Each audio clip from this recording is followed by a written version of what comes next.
where they're at and listening and talking to them and interacting with that population who's more negatively impacted by the criminal legal system. Well, what percentage of your cases is that 12 to 16% population? You know, anecdotally, the majority. Mm-hmm. Majority 51%? Majority 78%. Yeah. Or higher. Higher. Okay. I can't put a number on it, but definitely higher. Mm-hmm. You know, go into any courtroom in the city or in Albemarle County. Just go into a courtroom and sit there and, you know, look at the faces of people, and you can just tell. Let me ask you a question. What does it, because I know that until recently, black people, especially black men, most of them, majority of them had felonies. So didn't have their voting rights back until, you know, recent things started happening. People started going, me being one of them. I have my rights back now. But when it comes to voting for a person in your position, I don't think in the past that we really have because of fear. Like the whole position is just fear-based. If you go back to where, starting with slavery, you know what I'm saying? People commit a crime, go in front of a white courtroom, white judge, and found guilty. Or if you go to get justice, the other person was found not guilty because of what the courtroom looked like. So your position, and I'm sure you've looked and had to deal with somebody to where you have to let them know, hey, I'm here to help. Like, you know, you have to overcome that fear base. Like, what does that feel like as a middle-aged white man looking at a black male and seeing the fear in his eyes, almost like a child approaching, you know, did you do this? How does that work in your position? Because I know for a fact when people do too much in the black community, they get asked like, "What are you doing?" Like, you know, if people speak too much on me and the Kyle Walker side, it's like, okay, that you're doing the black thing. Like it doesn't even become right or wrong at that point. So in a place like here in Charlottesville, where the birthplace of America is right down the street, where slavery started, oppression started, decimation of the Indians started, everything. Come right up here to where Monticello, people fighting because they didn't want to be known to be kin to Sally Hemings' people. You know what I'm saying? Traveling over to Charlottesville, the wall, the whatever they call over UVA, the slave quarters or whatever they try to polish that name up. When you're operating in your position and you have a black male like myself coming up to you, knowing that you can take my kids away from me for a crime that somebody looks just like me will walk out and might not even get to court. How do you make the comfort level? Because now you're not a defendant, you're the prosecutor. So by default, I can tell you right now, the majority of black men are terrified that they got to come see you. I don't care how much good work you've done in the past. Because you can flip a switch and decide that, you know what? I'm going to charge you to the fullest extent of the law. And then even if you make a recommendation, the judge can say, you know what, I ain't going to use that. I'm going to prosecute and make an example of them, especially, and I fell under this, during a political year when somebody's going in to go to office. Man, there is so much great, rich stuff in what you just said to unpack. So I'll give it a shot because there's so much. Ladies and gentlemen, only a trial lawyer could respond to that question. That was like a 7-minute question. I was trying to figure out, but it all. Because I've probably been in court as many times as he has. So I want to hear this. And I was just stalling to buy myself time to organize my thoughts. Right. No, so first thing I would say is there's a book called Locked In, L-O-C-K-E-D-I-N, by John Pfaff, P-F-A-F-F. And he's a law professor at Fordham. And if y'all have heard of it. But the premise and hypothesis of the book is there's not one monolithic criminal justice, criminal legal system that does all this stuff. There's 3,211 in the country. Oh, wow. And each one of those, and that number's not right, but it's close to that. Those 3,211 criminal justice systems are headed by elected prosecutors throughout the country. Okay. Like each jurisdiction and each municipality has its own elected prosecutor. And to your exact point, his hypothesis is if you want true criminal justice reform or you want to make differences, elect good prosecutors. Because to what you just said, they sort of are the gateway and have all the power and all the discretion about how stuff plays out. So it's a great book. I fully support that hypothesis and premise. The problem with it is that one elected prosecutor has all the discretion and all the power. So if you have someone doing good or trying to do good, that's fine. But if not, what's the remedy? And so the other thing you asked about, what do you do to sort of address some of, the racial or cultural fear, I think is. So I think the first thing to me, and I certainly don't always get it right, and I might get it right less than half the time, but I think as a prosecutor, and I teach third-year law students at the University of Virginia in a clinical program. They're third years, and they're in different offices, prosecutors' offices, and some of them want to prosecute. And we try and teach them, as a starting point, go into every day and what you do with humility. Like, just ground yourself and start every day with humility and an acknowledgement that you have that power. Not like it's cool, or not like it's fun, or not like I want to lock people up, but that you go into your job with humility, that you're charged with that massive amount of responsibility. And there's rules of professional conduct, and Rule 3.8 lays out specific responsibilities of a prosecutor, and one of the comments charges prosecutors with being ministers of justice. Do you know what a minister of justice is? I don't. I don't know the definition of it. So we've got this vague term to do justice. Who knows what that is? Who knows what that looks like? And then to sort of close full circle what you were talking about, the way I try and approach the dilemma you have identified, which is a legitimate one, every day is when you go in with humility, and Charlottesville's a small community, so yes, I have the benefit of being here for over 20 years and trying to, go to Tonsler on Sundays and just sit there and just sort of be there and have people come up and talk to me, and not try and do it for some symbol, but, just be out at the Sunday games, or go to His Image Barbershop to get my hair cut, to be out in that setting around people that, I don't look like, to just sort of be out and present, to show some humility. And I'll end with a story. I hope this is sort of addressing some of what you're saying. I was prosecuting a young man. I'll never forget his name. I'll never forget the case. And he was being prosecuted for a shooting. And he shot at someone, and it was a very serious and significant offense, and community safety was implicated, and he had a long record, and he received a prison sentence, which I feel was appropriate under the circumstances. But I went up to him after, as they were leading him into the back holding cell, and I asked the deputy, I said, "Hey, can I talk to him?" He said, "Sure." And I put my hand out, and I said, "Hey," and I addressed him by his first name. I said, "I'm rooting for you." I said, when you finish this, I really hope that when you get out, that you're going to sort of not pick up a gun and make better choices and do the right thing, and just be there for your family and your children. And I said, I'm rooting for you. And, and he wrote me a letter about a week later that I still have. And this isn't about me doing anything great. It's just a story that stays with me, that he's like, I appreciated that. He's like, you took time to see me as a person beyond a bad choice I made on a certain day. Now, I don't do that in every case. It's sort of aspirational, but I tell that story because I try and remind myself that, and being a public defender helped, because I knew the folks, I knew their family members, I knew their kids, I knew mom and dad and grandma and grandpa, and I try and remember that we're dealing with human lives. And that, I think, is the best way to get through that as best you can, is just to try and ground yourself in that. Let me kind of give you a short version of what that young man was saying. Young black men, regardless of what the crime is, don't look for grace from white men. We don't. It took me, and this is just me being transparent, it took me a while to let down my guard 100% with jobs. Because it's always been in my lifetime that regardless of what a person was doing, the second they decided to be white and do what was the majority of what we tend to go through as black males, it's just as simple as a switch. It's nothing that you really can change. Like, it took me a while to get, because it was almost an uncomfortable thing, because I was getting comfortable with jobs. You know what I'm saying? So I was expecting him to let me down when he had done nothing wrong.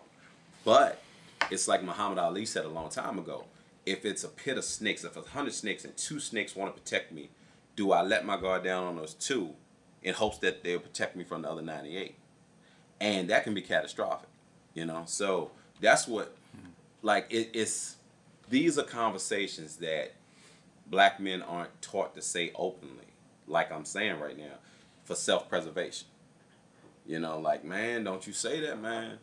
Them white people gonna tell you out front. You know what I mean? We learn stuff like that. Does that go back to your point about, like, so what are the 80% of the white folk in Charlottesville need to know and hear is... Well, we've been having this conversation on the show. I mean, episode 2, Razors, just point blank asked the question, what do I need to do as a black man to make you all not afraid of me? And the lady told me. And it was kind of like a mic drop question because it was a hard one to answer. Right? There's not really anything Razor can do. And that fear is real and in here. It makes people cross the street. It makes people react quicker than they need to, more forcefully than they need to. And it gives, adds even more power to positions in our society that have so much power. And I guess part of where my question came from was more like, I mean, you said so many things are so interesting about just how the law community works and how lawyers work and how lawyers, you know, because like it's like lawyers speak in law and they analyze situations for the law. Don't have to, though. And so you're saying change that in a way, right? Yes. Humanize the law, realize it. But there's nothing in the law that says you have to. Right? So we're trying to change that. Ushering, Josh taught me something that with the way that you're conducting yourself, a lot of prosecutors turn judge, right? Yes. Are you worried about them ushering you into the judge role with what you're saying? Because I mean, you might can't even answer that because I can answer it. Prosecution is the ambitious path. But think about it though, it is the ambitious path. If you're going to even go corporate, if you're and you're putting in your time in the public system, it's the more ambitious. But doesn't he have to facilitate the mission that's been put before? So let's say slavery ended. Okay, the justice system exploded, right? People usher in the next person who's going to keep the mission going, right? So it would be an absolute fool to say that, oh no, all that's dispersed. We don't live like that no more. You usher in who's going to keep it going. So, like, I just see it a difficult. I shouldn't say this. I know it's gonna come back on. I would much rather trust a white judge and prosecutor than a black judge, because the black judge, to me, male or female, is the new age slave catcher. They have to be extra hard on you, you know, to hold their position. I've seen it. Can't nobody tell me nothing no different. I've seen it and lived it, right? Where they know what's right. They just did it in another case, but they can't do it for you, because when I go back to the country club, I got to sit there and let everybody look at me because I let you go.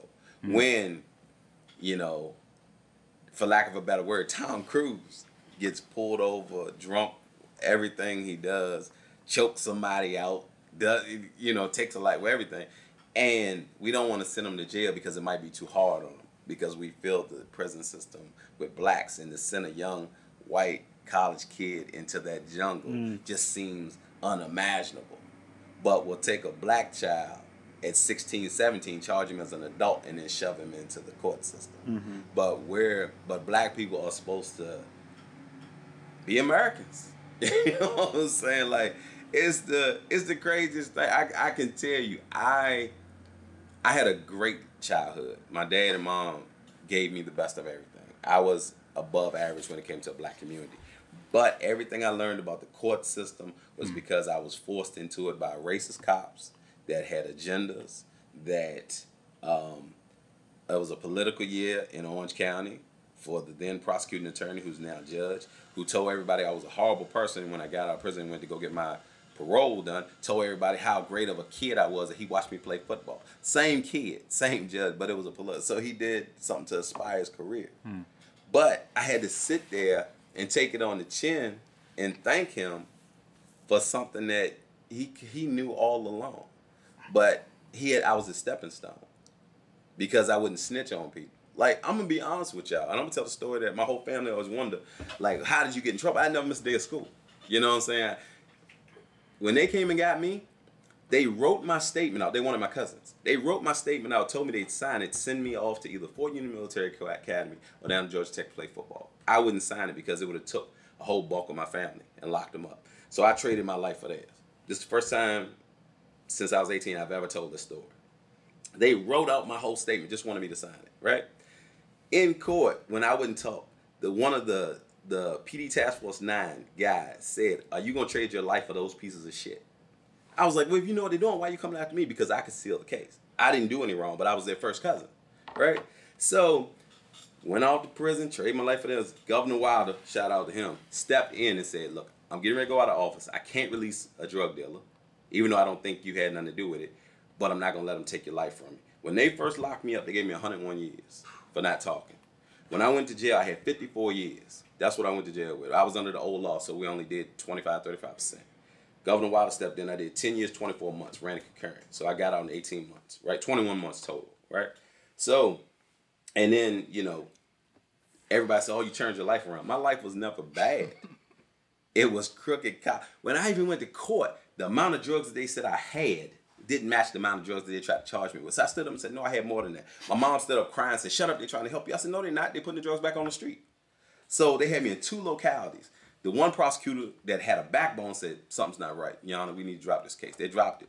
Took me over to the county I was from and prosecuted me to the fullest extent of the law. 2 boys went in front of me, had aggravated robbery and assault, and they got to walk out. I had a possession charge that wasn't even mine or in my person, and they gave me 54 years. That's my black truth. Now, what you want me to do with that, Mr. Platania? You know what I'm saying? But I couldn't let it hold me back. Like I told you, it's like a woman getting raped at a young age. Does her life stop for her, or does she make the best out of it? And that's what I did. And this is where I'm saying, because I want to hear what Joe says, but it's not just a question for Joe Platania, right? This is a guy who actually focuses on this, spent his whole life thinking about this, but is the rest of the community paying the attention? Like, and also, if you're black, well, we're just going to change the hearts of lawyers. That's going to fix the situation. Bullshit, right? I mean, so, but you are, and you do. So what does that feel like? And what are you trying to do? What do you want us to know how to help, you know? Yeah, well, I think the first thing, thanks for sharing that. And, you know, y'all aren't here, but I don't know, what are we, half a foot apart? I mean... My knee a little closer than that. I mean, just sitting with sort of, for me, the emotion of what I just heard, kind of witnessing the trauma inflicted upon you and your family by the criminal legal system, police, prosecutors, judges. I'm guessing there was a defense attorney somewhere on the scene that, yeah, you know. All the rest of us who just let it happen all the time. Right? I mean, and so I think going back to the humility thing is like, so what do you say to that, Mr. Platania? Not a GD thing is what I say to that. And you better start with I got nothing to say to that other than thanks for sharing that. And I think the work that you guys are doing, and hopefully that's going on in certain places that maybe the 80% can participate in, is kind of, you can throw your hands up and say, everything's corrupt, it'll never change, it's all bad. I'm sort of just, that's where I'm at, and I don't want to be open-minded to sort of opening my heart to have conversations. And we could be like, well, you know, you got what you got. You should have been running around with your cousins on the other side. Or we can sort of, I think, try and come together and do the work that Mayor Walker calls having uncomfortable conversations. Like, let's have some uncomfortable conversations. Let's try and sort of get in the muck and maybe change some of the dialogue and narrative. And it's not a T-shirt or a yard sign that a white person, or bumper sticker, like, nah, that's not what we're, like, that's not going to get it done. But I don't know. I got no good answer to that. How do y'all handle, let me ask both of y'all this, Giles. How do y'all handle the white community that feels that you may be doing too much black work? You asking me or both Joe? Of y'all. Yeah, we talked about that term in the South, race man. Don't be a race man. Yeah, you're a race man. Do you know that term? Have you ever heard that? No, and I don't think I understand Black work. I don't think I understood what you mean by that. Working on equity, and being a white leader is working on equity, or who is acknowledging publicly that a failing of maybe our workplace is the way we've dealt with our African American taking down the statues, right? So taking down the statues. That's history. Why do we want to erase history? You know what I'm saying? But history.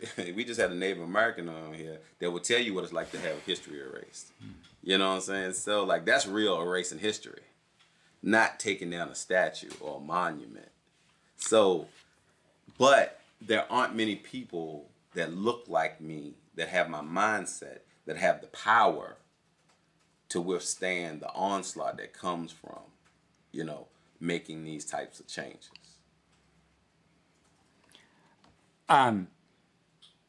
What was the question you asked? How do we deal with how do y'all deal with being a race man? Yeah, as white people. Like if you're trying to do some work and somebody comes to you that, how can I say this without Giles killing me? With the organization that me and Giles are part of, we were fearful that some people wouldn't support us because of the stories and stuff that we were writing about. It looked like we were shading too much one way. How do you combat the people that have the power, that have the money, that have the influence, to say it's okay for us to make change? You're not going to lose by letting them gain. How do you have those kind of conversations? Well, I can answer first. I have been criticized, and I'm not going to name the people that have criticized me because they've done it privately and asked that the criticism be private. Write on a piece of paper. I'll tell it. Well, no, their criticism is that I'm not brave enough and don't go far enough and don't stand up with a strong enough voice. So I get the opposite in this community from what you're saying, is that I don't do enough. I think you called it black work. I don't do enough of that. And I could be more of a leader and could be more bold and visionary. So I don't have that personal dynamic in my life. That I get the opposite, is that people want more out of me as the elected prosecutor. I do the best I can. I might not always agree with the feedback. But so I guess that's my answer to it for myself personally. So I don't have that worry. What about you, Giles? Look, I mean, at some point, this is part of the point of the show. Living honest and living into your own truth and living with the truth is a good feeling. I mean, that's the most basic motivation to pursue truth and justice, is that it feels good. Yeah. So when you go through a period of time like we've just gone through in this community, where jobs, all of our jobs, everyone's job is hard, and these conversations make it harder. Yeah. And the emotions that come with them make it even harder, right? At some point, you're just like, screw it. I'm just going to do what feels good, which is to do the right thing. And block out the other stuff and take on that your failure might not be your worth. Right? Like we talk about the rat and the cheese metaphor, and how so much about white identity is about being successful. Yeah. And the minute you're not, in your marriage, in your life, in your finances or whatever, you're less white. You're less. That's crazy. And so to me, in work, I get sometimes, it's more that thing where it's like, I get that you're correcting, but aren't you overcorrecting? It's that nibble all day, every day. Aren't you doing a little, aren't you kind of a race man? Yeah. And it's like, no. I have a big life. I have a big life. And this is one part of the conversations. And if I can be a part of more white people being able to speak themselves into the truth and say, Joe sounds like he's on the back heel on this. Dude, this is his life. Yeah. Most people don't even spend 5 minutes in their week worrying about it. Can I ask you a question? Absolutely. So, Black Truth, one of the things I struggle with for myself and other white folks, but I mainly got to worry about myself. I got enough problems. Is the, well, I'm white so I know better. Or I'm white so I understand more what you need and what's good for you and what's good for your community and your family. Talking about white people, talking about black family. Yeah. Community. Okay. And that always, there's a tension in me with some of this work of that I guess, lack of humility or respect, really. I mean, I'm Italian, so, like, the respect thing, like, could you talk, do you know what I'm saying? Like, that's something I can. Yeah. Okay. No, I'm asking. No, all right. This is now. This Speaking of asking, just before you go, I don't know if there's any questions. Yeah, if there's any questions. But just if there are, Marshall, let us know. And if people, if this hits you any kind of way, it'd be cool to have some questions on today's show, because I think it's a really important show and issue. Okay, we got a few. Look, I think we can ask them in a little bit. They're not like all right in depth. Okay. But I think that's the first time anybody's ever asked Razor a question that he's. Oh, they asked me a question. Yeah. I like that. So no, I'm glad. This is it. Most people look at me as so combative that they don't want to sit across from me eye to eye. You know what I'm saying? But I'm glad that you did that. So, black truth, black community talk. Yeah. If it's number of black people in the room, we always wonder why white people are trying to help. What's your angle? So then, when you have people that this is what it looks like. Okay, black people don't. You can talk about the $1 trillion that we spend and all this type of stuff. We be the 5th largest nation, all this type of stuff that we talk about, right? But we don't pour in the money to like the NAACPs and the different organizations that used to help African American communities. So then you'll have somebody sitting over in the corner and say, who want to be secretary? White person raise a hand, I'll be secretary. After a while, they bring in the connections that keep that organization going. So after time, they move into a role to where they kind of control the outcome that comes there. So then they say, okay, I know this. Please, y'all forgive me on the board. Giles, you remember when you first brought me in our first meeting, and we had the Jamaican lady that was speaking. Fran. Yeah. Scarlett. And the one lady that was telling us what the black community needs. She's no longer with us on Charlottesville tomorrow, but she was talking about, okay, the black community needs. So I'm sitting there. We got another black lady from UVA. And like I said, I'm sorry, I mean no harm, but I have to tell a story. So she's telling us what the black community is. So I'm sitting there for a while. And this is nothing that I or anybody that I'm around, it doesn't even make sense to me. So I tell her, I said, I've been black a long time. I ain't never wanted nothing that you talking about. You know what I'm saying? So, and then it's almost offensive. Like, because, you know, people will go, like you may go and you may study black history and you learn all these different things, right? And then you come back and tell me what I need. And I'm looking at you. Black people look at you crazy. I read Michelle Alexander's book. That's what I'm saying. Yeah, like, okay. and they'll quote Martin Luther King quotes and all these other things. And will tell you about the life that you're currently living. This is what you need to do to aspire. What are you talking about? You know what I'm saying? Like, okay, so what you need to do is to tell the cops that you know have racist tendencies to back off, to only police Crozet, only police their own neighborhoods. Because one thing that I know from me being in the street is that it's a lot harder for a white person, maybe even for you, Joe, to prosecute somebody that looks like you. It's a lot more uncomfortable. You got 2 drug charges. One, a 19-year-old white lady. One, 21-year-old black male. I seriously doubt if they receive the same time. Not you, Joe, but in your position. Or the court system. Or the judge. Or the judge. They're not going to receive the same time. Like, I even remember the case in Texas where when the lady shot John for being in his apartment, she was high.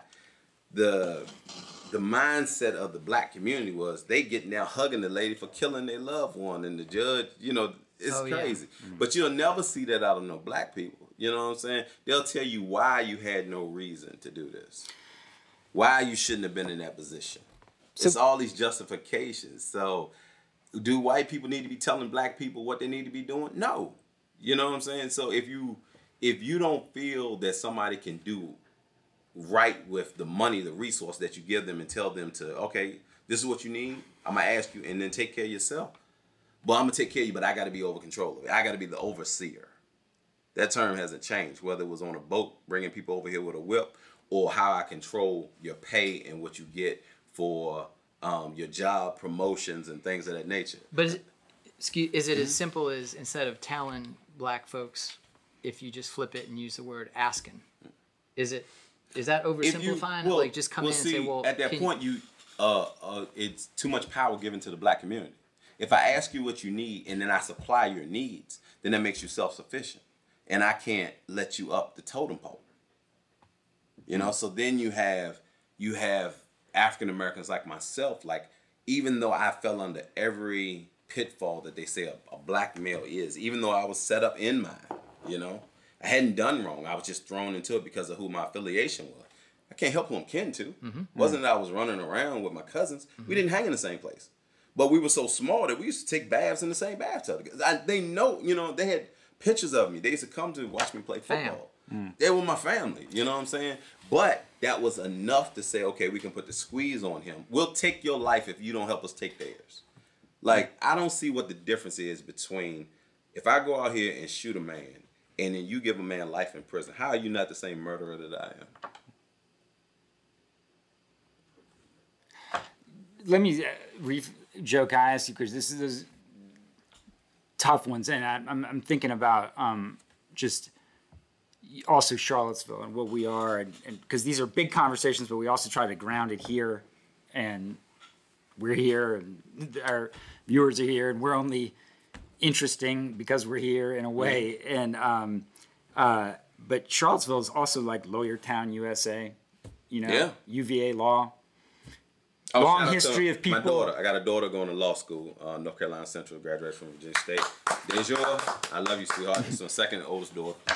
Tiana first, Deja second. The Court Square, UVA to Court Square, and also the past going up and out in the legal system. This is a very important legal town. We even have John Grisham here. That was a joke, sort of.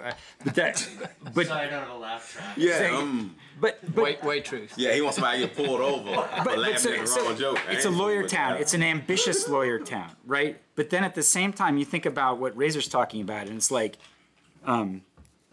maybe the criminal legal experience of the white UVA fraternity member Wurtland versus the African American local kid, same age, 5 blocks away, and their experience on a certain charge, and how that pans out. And back to this question of, working with the 20 or the 80. I mean, is it some part of prosecution? Should we be prosecuting white offenders harder, faster, so that their people understand how tough this system is? That is a great question. That's like turning a tanker around in the ocean. So I'll tell this story, and it's a hypothetical, but it applies. If you've got a young African American male, I'll say college age, and he gets charged with some sort of misdemeanor, comes in, kind of all his preconceptions about what's going to go on. You want a lawyer? No, because I know how that's going to go. Mm-hmm. You want a trial? No. I'm pleading guilty because whether I'm guilty or not, I know how that's going to go. Mm-hmm. All right. Do you want to be sentenced today? Sure, because I know how that's going to go. Mm-hmm. They're in, they're out, and all of their lived experiences and their family experiences are just solidified by what just happened and their interaction with the police and all that. White kid on Wurtland, the same thing happens, and they've got a very expensive retained attorney calling saying, Mom and Dad are like, well, this just needs to go away because Johnny is a good kid from a good family and wants to go to medical school, and this will ruin everything. And you're like, no, there's, the law and a charge, and they can plead not guilty and we can have a trial, but we're going to treat them the same. And I don't know what other jurisdictions are like, but here we strive to treat people the same. Do we always get it right? No, I always want to make sure I say that, but we're like, no, there's no special treatment. But what's always stunning to me, and this is going to sound so naive because it probably is, but like the families of wealth and privilege, their white truth is our people aren't supposed to be in this system. Like, just fix this or make this go away. And to hear that year after year and case after case, it still stuns me. So I don't know what to do with that. But it's definitely like, wait a minute, this is not how this is supposed to go. Right. And it's like, well, you threw a rock through a window and broke the window. that's destruction of property. I'm sorry you had 18 beers and you want to go to med school, but that's a crime. Like, I don't know what you want me to do with that. And there's just this level of incomprehension where I think the black truth is like, well, I'm going down for this. I was standing next to the guy that threw the rock and I'm going down. Yeah, because, you're accomplice. Like, it's certain things. Or you're not, and you're my right. No, I'm just saying, like, you're an accomplice yeah. because that's how you've been taught. So, black people definitely feel like the prison system was built for us, you know. It's, like you said something very interesting, that on the white truth, they just want the problem to go away. On the black truth, we got to go away. Well said. You know, so. Well said. We had a reader question, Razor, I don't know if you want to take one. I can't read. Well, I can read. I can't see. Didn't you graduate from Princeton? Yeah, I'm sorry. That was a misstatement. I can read. Was I that can't Princeton see. with 2 E's, 1 E, no T? What? I mean, we need to check First of all, that. and don't believe Razor's whole hype about trust and Giles and stuff. Our connection is based on the fact that neither one of us trusts anyone. First of all, so that's what trust comes don't from. listen to that whole. Okay, viewer question. I'm going to take it up to 72 point here for poor Giles there. So Look, y'all bear with us for a second. You know, we old. there you go. Is that good? Oh, so you doing teleprompter? Yeah, definitely let me read this one. All right, go back to it. I gotta read the whole thing. Come on now, you be an amateur. Scroll it down. I got a sick question. All right, this is not going well. Amateurs. See, I that's why I can't do put this. it- that's How why- do you imagine the uncomfortable? Now, see, look, he didn't took it off. Like, what am I supposed to be reading here? Now I'm looking at a picture of myself. This is like a donor pitch. We need more money to have the type of team that can support Razor. And But this is the bad part. Some white guy sitting there saying, this is so unprofessional. And then a black guy saying, look, that's why we don't get y'all shows now. Look, y'all don't know how to act when y'all get up there. Y'all can't even read Do you teleprompter. notice So I you have can't a win. camera on me now while you're busting my chops? Yeah, absolutely. That's Marshall Yeah. Hey, everybody. with the half mullet. Yeah. I mean, I like the last question. We've been talking Which one about you it want some. me to? Who should the 80% tune into? Here. That one? Yeah. There you go. That's more a question for y'all. Like I can't really tell. I can say who white people need to listen to and talk to, right? It has no validity. You know, that's the whole reason why I use my alter ego's Razor, right? I was given that name through motorcycle racing and stuff, right? So Razor can say all kind of crazy stuff, and people can say, "Oh man, Razor crazy." But if Troy Robinson say it, then it'll be a problem that somebody can come against it. So when it comes to who does the 80% tune into, right? It depends, man, because when you have a life that is hinged on the success of other people being prosecuted and found guilty in these particular things, why would you want to change that? Let's be honest. I know as a black person I shouldn't say that, but how could I possibly tell a white person, look, no, vote for this person because they're going to prosecute you the same way that they prosecute me? I have an answer for that. And I think it goes back to what you said. Like, I can only answer for myself, but like you were talking about doing the right thing because it feels good. And to me, it's like cognitive dissonance. There's something in your body, in my body that, no, like that, I can't square myself with what you just said. Like, just even listening to you. I think the answer is because that's just not right. Like, that's just... Now, that's a white truth saying that. Right. Like, I own it. You better believe it. So this is the thing. That's funny. This is the thing, though, where That is hilarious. where, like, I think, the slipperiness of that answer, right? Black people will not rely on that answer. I promise you that. And I've experienced that throughout my entire professional life and personal life. And it probably took me 20 years to get that as a white dude, because it's basically saying, I'm a good version, trust me. And it just doesn't, we don't operate ourselves in the white world that way. That's not how we navigate corporate or ambition, career ambition, or so it's like, yeah, so why are you trying to do it down here, man? And it can be for lots of reasons, for your own lack, or for you have to have a constituent, check that box, or I really care, but this much, not this much.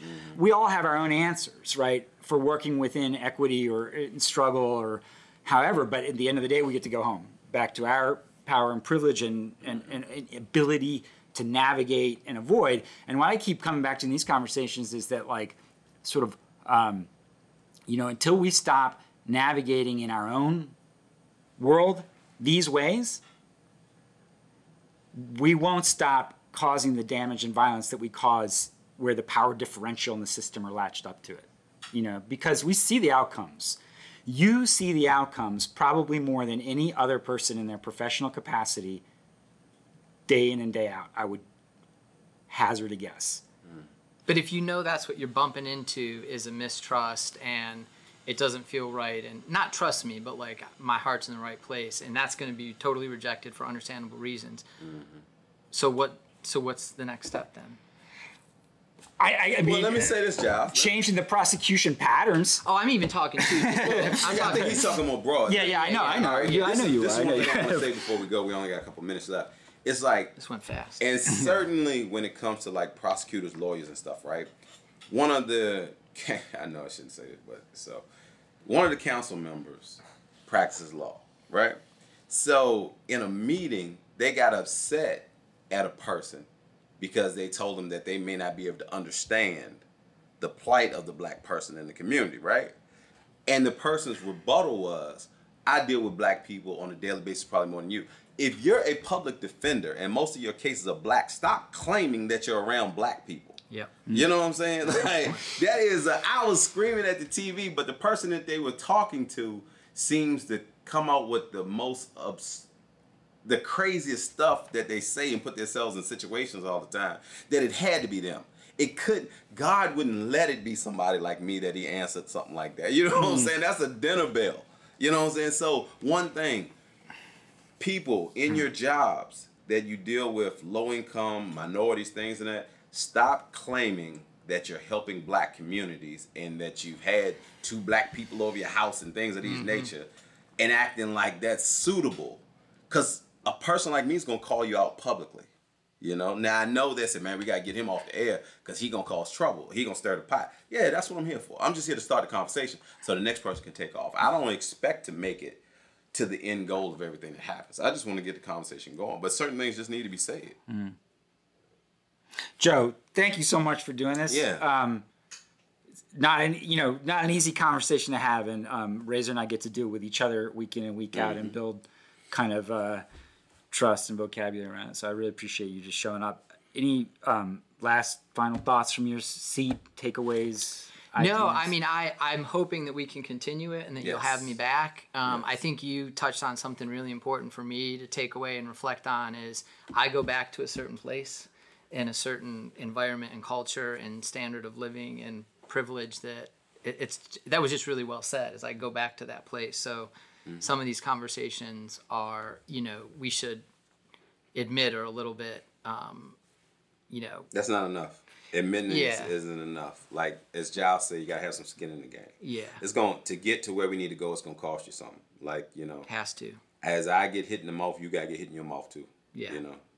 That's the only way it's going to change. Well, Tom Perriello said, go where you don't want to go and listen, and then go back again and keep listening, and then go back again and keep listening. And so I think that thank you guys for the work you're doing, and it's great, and it was great to be with you. All right. Well, Troy Robinson said, tune in next week where we're going to build Mississippi white pies. Remember in life, they said, how much for them white only pies? So that's what you got to joke a little bit. That's how I be out of laugh. This was not as laughy a show as we have had. It's because it was. I guarantee you the black people that's listening are giggling while they're listening. Because certain parts are just black life, black truth that they may not be able to vocalize for fear of retribution coming. Yeah. Well, anyway, I like how much is the white only pie? Yeah, how much is the white only pie? If you want to send us recipes for white only pies, Razor will sell them next week live on behalf of the Charlottesville Inclusive Media Project. We thank you for tuning in. Make the checks out to I want to this man right here, so that way if I need representation, I already know it's I want 3 pies. Yeah, that's right.